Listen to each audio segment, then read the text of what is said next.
Everyone. Panos here from PNOE, one of the founders.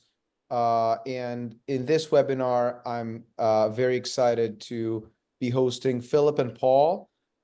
Philip is one of our valued affiliates in Milwaukee, Wisconsin, and Paul is one of the people that has been working very closely with Philip and his team in utilizing metabolic testing as a means to improve performance, overall health, and achieve health and fitness goals. I would like to simply open it up to Philip and Paul. They can share a little bit about their backgrounds and the line of work they do. Philip especially. Paul, obviously, if you want to share about your background and personal story, that's obviously you're more than welcome.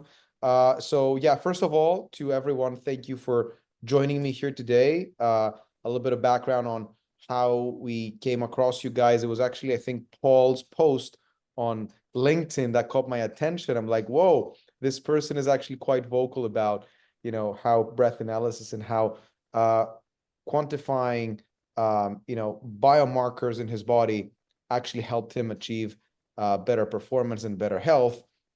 And I was like, we should definitely bring this guy to the webinar so that he can share his experience with others.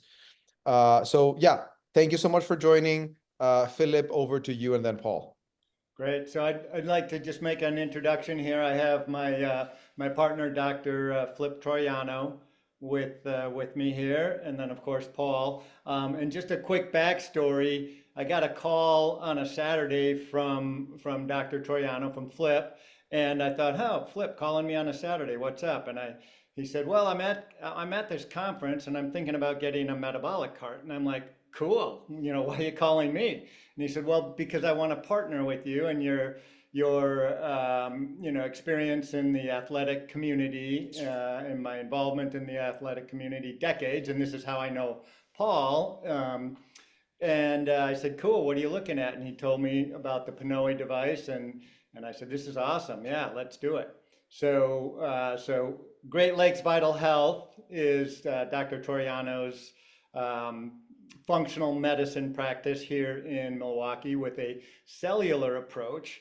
So the data that we get from PNOE, from a breath analysis, really helps him with his clients, and is something that I find incredibly fascinating to work with the endurance athletes that I'm connected with, hence Paul. So, I reached out to Paul because Paul's got a wonderful coaching business, Simple Endurance Coaching.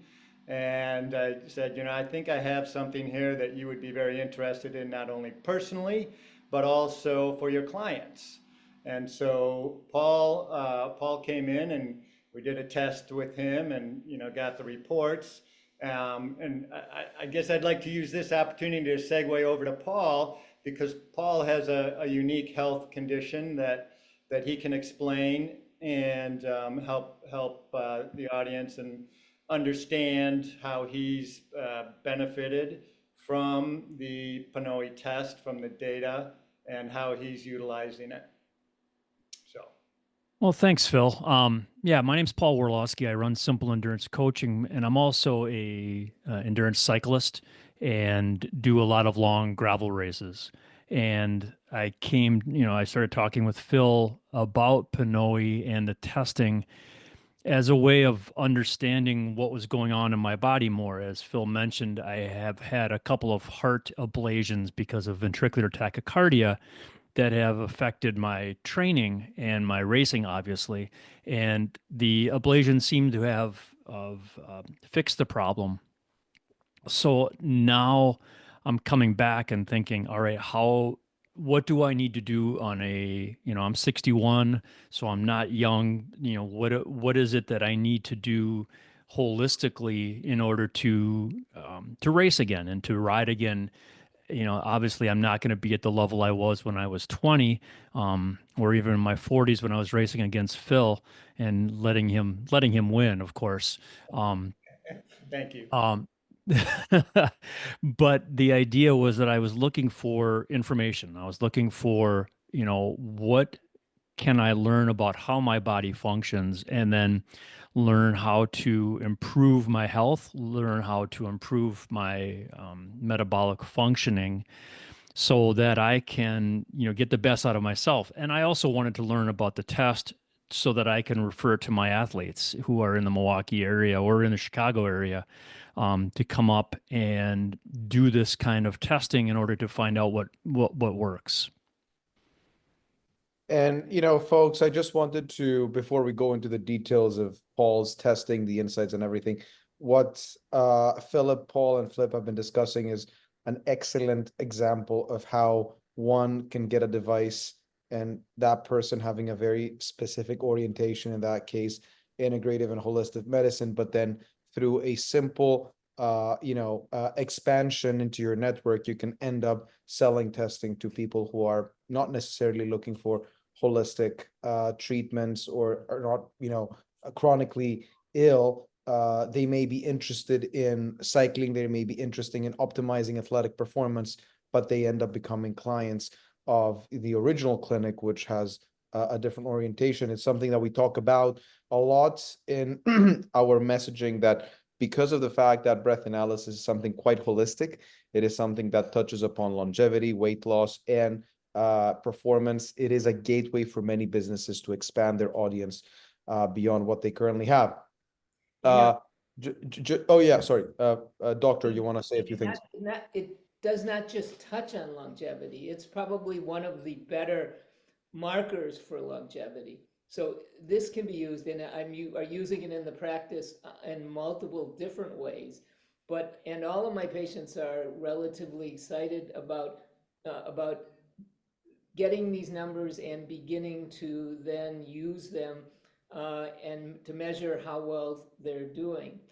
I'm also using it in my weight loss patients, along with the in-body testing, and we've had some excellent successes.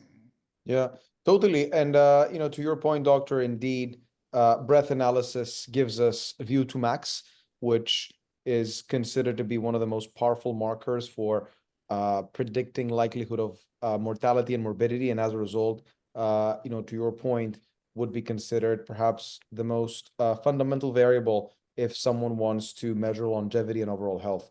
100%. We're going to go into the science a little bit of the test, because I'm sure some of the listeners may not be as informed about it. But before we get into that, Philip and Paul, would you like to explain a little bit about the testing process?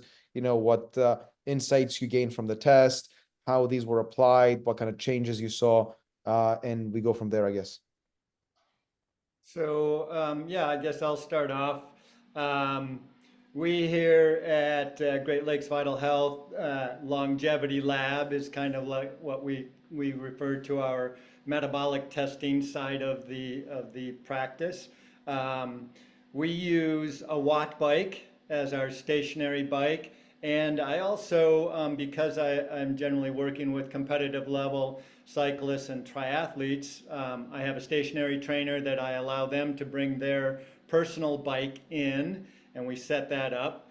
We generally will do the in-body body mass test, and the resting metabolic test, and the active metabolic test. So the RMR and the AMR with PNOE, right? So we really want to provide a complete picture for those clients. And like I said, my client base generally is more active and competitive based. Although the beauty of it is they're also interested in longevity, right? As we are aging athletes like Paul and myself, and so we're very concerned about the VO2max number and what it is that we need to do to improve that or maintain it if we're fortunate enough to have a high level VO2max. But what I find and what I like to emphasize is that in the world of cycling and triathloning, we generally train by a set of zones based off of functional threshold power, which is a test in itself, or max heart rate, right? Which we all know can change from effort to effort. So when we have the discussion of, okay, so what number are you using, functional threshold power or max heart rate, and then what zone chart, because there's a number of zone charts out there, and so there's lots of discussion as to zone 2 training, what's the top of zone 2, right? We all know that the significance of zone 2 training for longevity and base training for the aerobic athlete is huge, right? We hear the Norwegians talking about it. We see it. Paul and I are super familiar with it in writing training programs for athletes.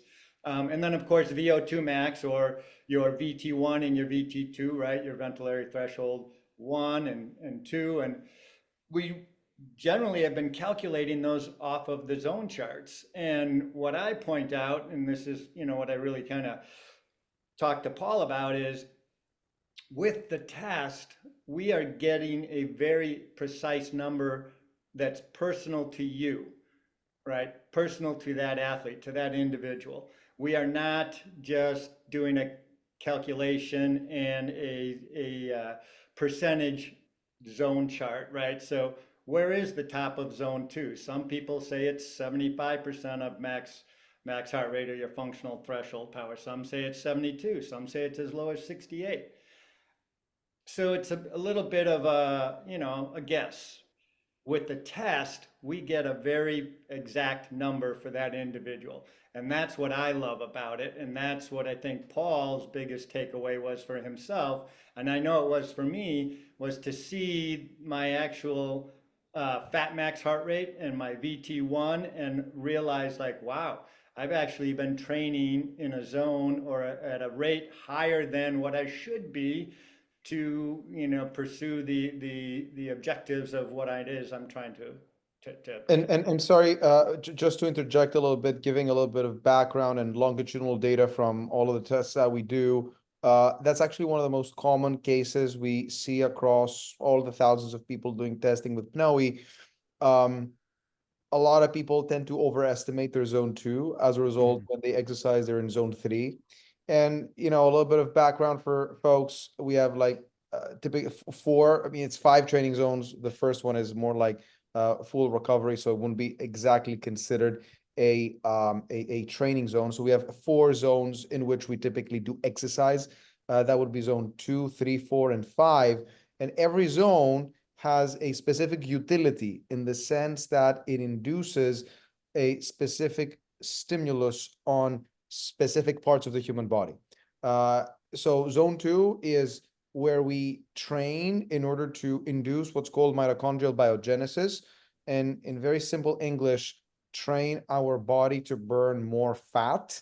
We have, tens of thousands of calories worth of fat, only about 1,500 to 2,000 calories worth of carbohydrates. So the more we're fat reliant, the more durable we can be in terms of our endurance sports. We can, the better able we are to recover after doing something intense. That's why having a good mitochondrial function and aerobic capacity is also very critical for explosive athletes, not just endurance athletes. And then the third thing, the better the mitochondria work, the less oxidative stress we have, the healthier the person is. And that's the link to longevity. And so zone 2 is your best ally to training mitochondrial function. Now, zone 4 would be very good for training lung capacity, because zone 4 is an intense zone, but it's not as intense that you're juiced out in a few minutes. It's something that you should be able to maintain for, say, 20, 30 minutes. It's at the top, end of zone 4, you're at your FTP. So if you give everything you have, you should be able to exercise for at least 30 minutes in the top end of zone 4. And then zone 5, which is like your very anaerobic zone, that would be where you train cardiovascular function. So the problem in this zone 2, 4, and 5 is that zone 3 is sort of the dead zone, right? I didn't say anything about zone 3, which, indeed makes it sort of a dead zone, because you're not really training mitochondria. You're not really into the lung training mode. And so what happens is that you're actually doing something that can last for a long time, because zone 3 is not that intense. you're not getting enough mitochondrial stimulus. And then at the same time, you're accumulating a lot of stress because you're exercising at a relatively high intensity. And that's why zone 3 is a very, sort of like dangerous zone to be at if you're training for endurance sport, because you're not getting the stimulus and at the same time, you're incurring a lot of fatigue. We typically use zone 3 for our race. Zone 3 is where we actually compete, but this is only when we compete, not when we train. So 99% of the time, zone 3 is irrelevant for you. Paul, over to you. Just wanted to give folks a little bit of background on zones. Yeah, and I think that those are good guidelines. And for me, the test and talking with Phil and talking with Dara after the test, it really gives me both a very view from 10,000 feet over what my fitness and what my capacities are, but then it really drilled down into very specific recommendations. As Phil mentioned, it gave me a very specific heart rate and power output for my FatMax, for my ventilatory thresholds for both 1 and 2. And like Phil said, most of my riding was done, was being done at a too high of a level. I came into the test a little fatigued because once I was cleared to do some training, of course, I did too much and I was too excited to get out there and ride. So I, did too much strength training and did too much, a little bit too much riding right off the bat. So my test levels were a little low, and it definitely, one of the things that I recognize in this is that there are so many really solid recommendations in the testing and in the results that it's like, okay, what am I going to work on next? So there's a definite need for subsequent testing along the way to look at, what is it that is changing? What habits have I changed? There was food recommendations and nutrition recommendations and threshold and zone 2 and strength training. All these recommendations came in and all of them were really helpful. What am I going to really focus on? And then having subsequent tests coming later to measure, how has my body responded to this? One of the things that I thought was really interesting in the results was that it recommended a majority of the zone 2 training of the 70% or 80% of my training would be zone 2 training.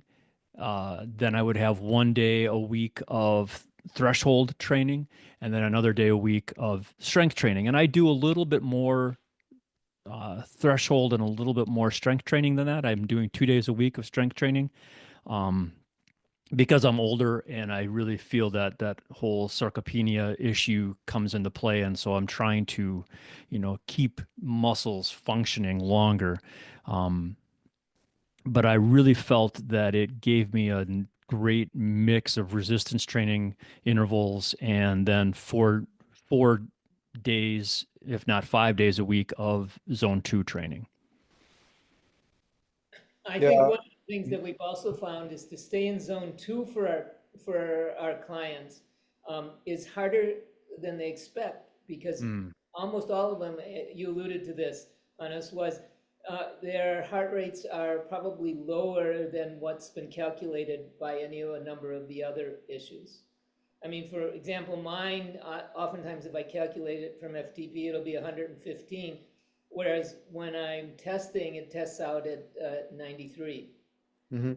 Yeah, and the other thing that people should know is that your training zones are movement specific because just a little bit of background on how training zones are calculated. And what I'll do is I'm going to share my screen so that people, maybe visualize things a little bit better. So that's one of the decks that we use. I'm going to go through some slides, but I'm going to perhaps talk about training zones here a little bit. Basically what you see here is a very simplistic chart of what is actually measured during the test.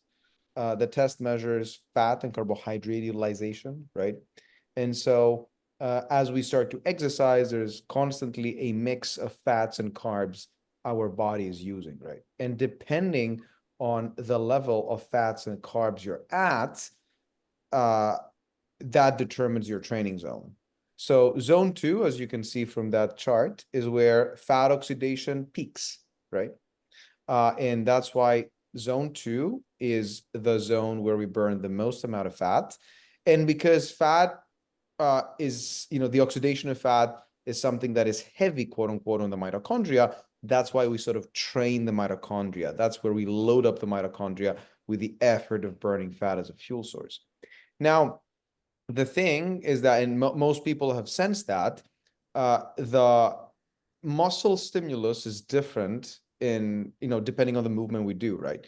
It's very easy for someone to feel that. You get on a bicycle and then, you ride at, 120, 130 beats per minute, and then you actually feel fatigue and this burning sensation in your quads. Whereas if you're on a treadmill, you may be at 120, 130, and you may feel fine, right? Why is that? Because your muscles are not trained to perform that movement. As a result, they go into carbohydrate burning mode and fatigue metabolite creation mode a lot easier and a lot faster in the heart rate spectrum.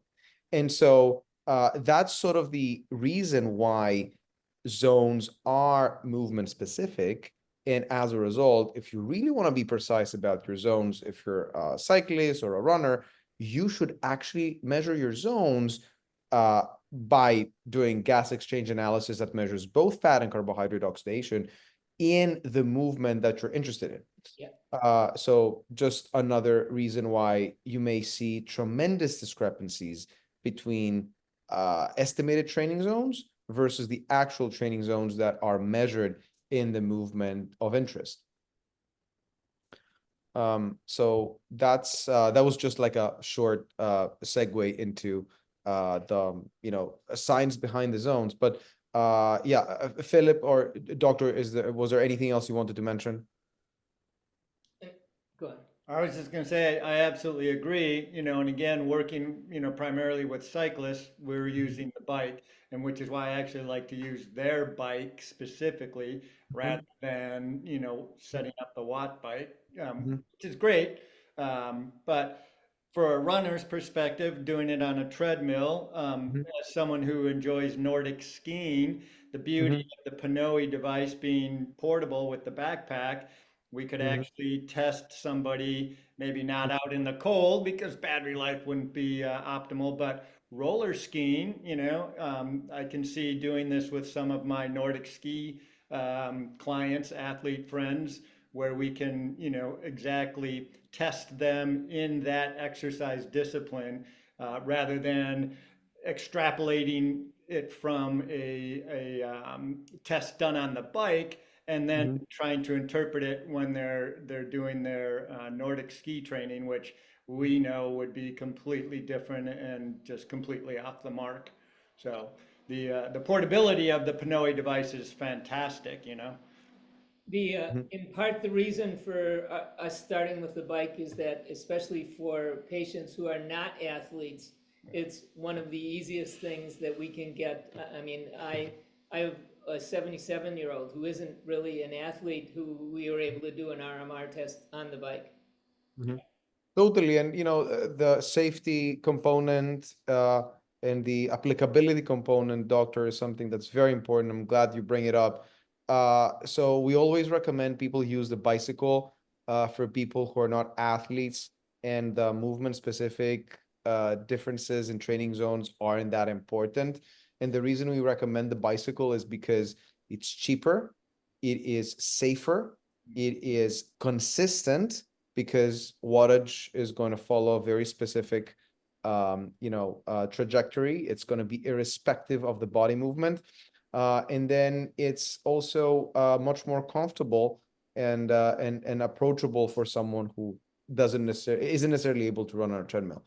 And something that is very important for a lot of our affiliates out there is that it doesn't occupy a lot of space, because we know space in real estate is a very big consideration for many clinics out there. Real estate cost is a real thing.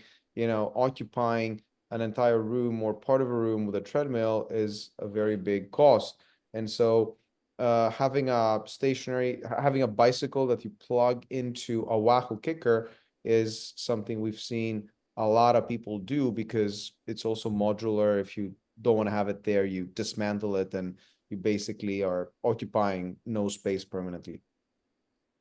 So Panos, can we go back just for a second to those zones that we were talking about?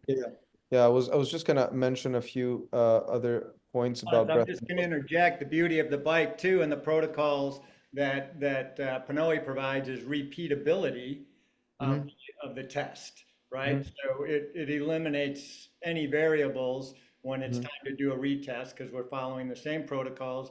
The wattage is the same, the increase is the same, incrementally speaking. So it's wonderful that way. Totally. Sorry, Paul. Yeah, you had a question on the zones. Yeah, one of the things that I really appreciated about the test is the challenge with cycling and running to a certain extent to find zones is the test protocols are very limiting. If you do a ramp test, if you do a 20-minute FTP test, they give you, a single number that may not be representative in lower zones or upper zones. And what the PNOE test gives me as a coach, but it also gives me as a person, as an athlete, is that it gives me, my first threshold, my second threshold. So it defines the zones very precisely in ways that I can immediately use, that I know that are individualized for me. Totally, yeah. Zones is one thing, but then also thresholds is another very important element that goes into exercise prescription for someone who's doing endurance sports, because you should be thinking in terms of zones, but you should also have in mind the thresholds, because they represent very important physiological points in one's body. Yeah, they actually play a very big role in exercise prescription. You cannot prescribe endurance training effectively if you don't have training zones and thresholds. That is a very, very good point, Paul.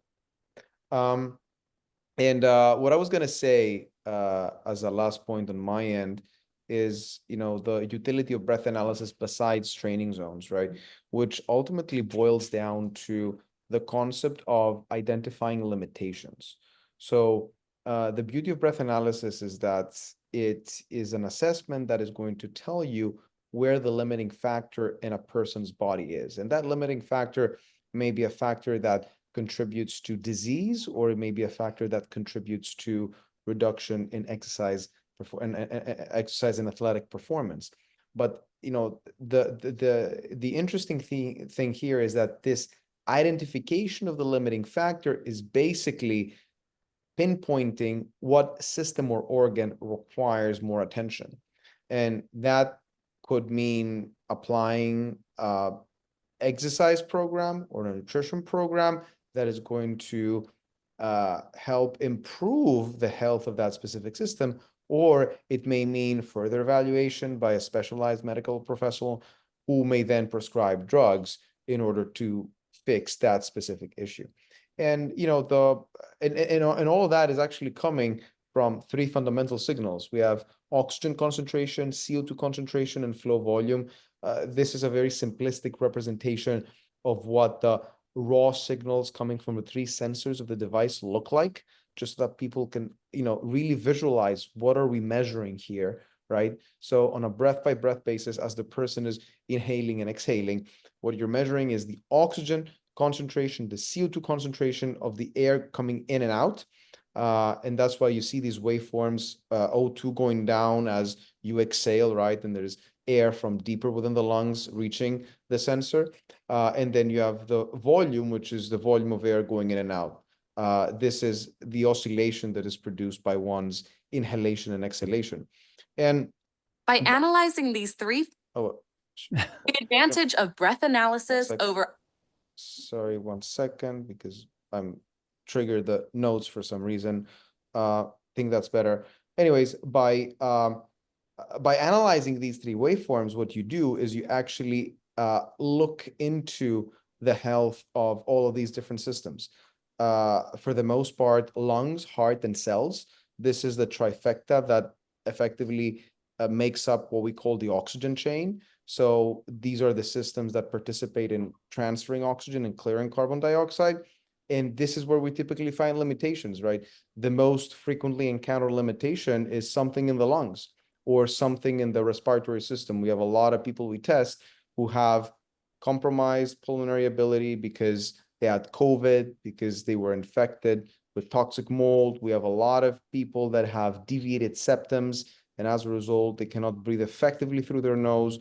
And as a result, they're chronically hyperventilating. And this chronic hyperventilation can impact your fat burning ability because it messes up CO2 levels. And as a result, there's less oxygen being delivered to the cell. There's a lot of different ways by which these systems can interact with each other, right? And so understanding where the limitation is perhaps the most important step in developing someone's plan, whether that is a nutrition plan, a training plan, a medical plan, if we need to send them to a specialized medical professional for further evaluation. That was just a little bit of background on people to understand that breath analysis is not just about measuring training zones, but it's actually an assessment that looks into all of these different systems. And when you're doing a PNOE test, you're also wearing a chest strap that is analyzing your heart rate. It's not just doing regular heart rate analysis. It does full-time HRV analysis, looking at the low frequency and high frequency component of your HRV.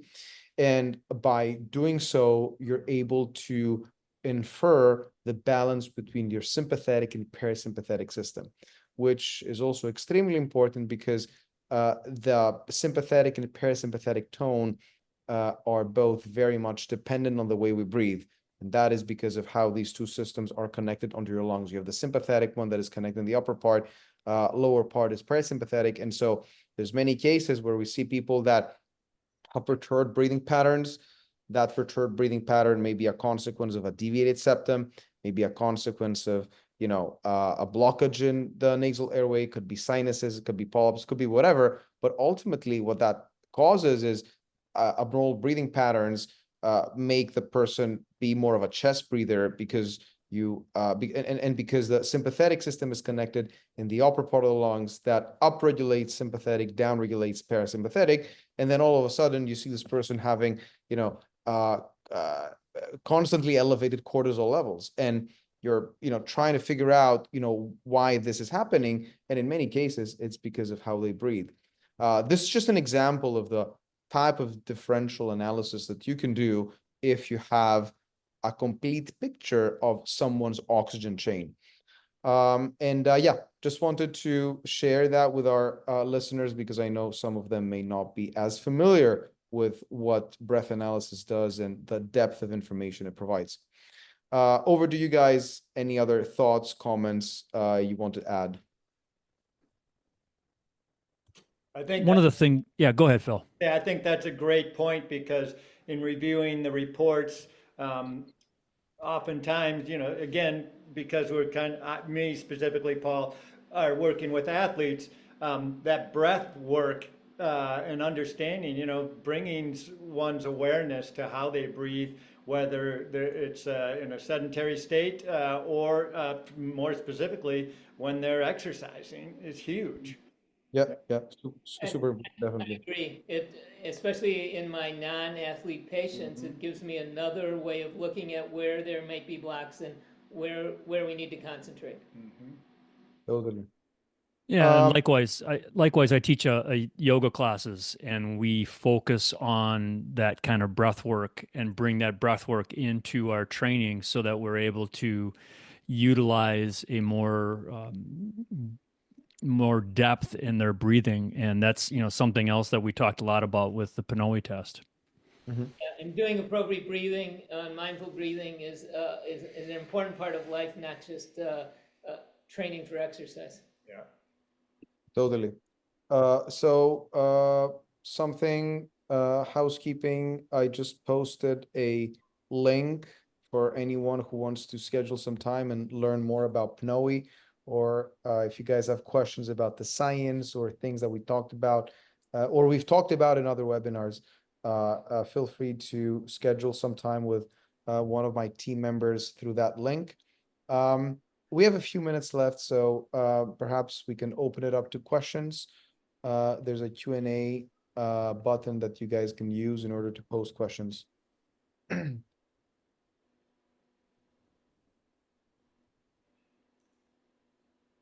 I'm just going to add a quick thing in the active test where we get the caloric needs per zone of training. I have found incredibly useful to help the individual understand how they should be fueling their workout, which is significant to being well fueled for the next day's workout and the day after that, right? So that they're not trying to make up eating a bunch of calories when they're finished with their workout, and rather they're introducing calories, you know, on a more even level, more consistent level throughout their exercise and throughout their day. And we've seen some great improvements in recovery and sleep when they pay attention to their calorie demand while training. Totally, totally. And, you know, that's a great point. There are, you know, there are a lot of athletes out there that, you know, undernourish their body. That's actually, you know, much more common than one would expect. It has happened to me. Like, I train a lot, I do a lot of different things, and it's very hard to stay on top of your calories. And so 100% important to have a very specific target of how many calories you should eat during the day. But then if you're an endurance athlete, it's even more important to make sure that you replenish your body with sufficient, but not too many carbohydrates during exercise. Sufficient in the sense that, you know, we all have a carb burn rate at any zone. So we need to make sure that based on how much we're burning, we're actually fueling, because we don't want to be left without carbs because we're going to crash. Unless we're extremely fat adapted, but that's not that common. That's actually very uncommon. And on the flip side of things, you don't want to overdo it with carbs because you can create very big insulin spikes when you're training, and that's going to drain you. So being at the right level of carbohydrate replenishment based on your carbohydrate depletion rate is going to be extremely important, 100%. Could you, okay, so let me start answering some of the questions. Could you please explain the difference between training zones and thresholds? Yes, training zones is basically these ranges of heart rate zones that we covered and you saw. Thresholds are specific points in that continuum. So we have two thresholds. We have VT1 and VT2. VT1 is, in very plain English, the threshold where exercise starts, and then VT2 is you know, it's a threshold that is quite high in the continuum. It's actually a very intense point, and it's where it's right before we go into the anaerobic zone, so to speak.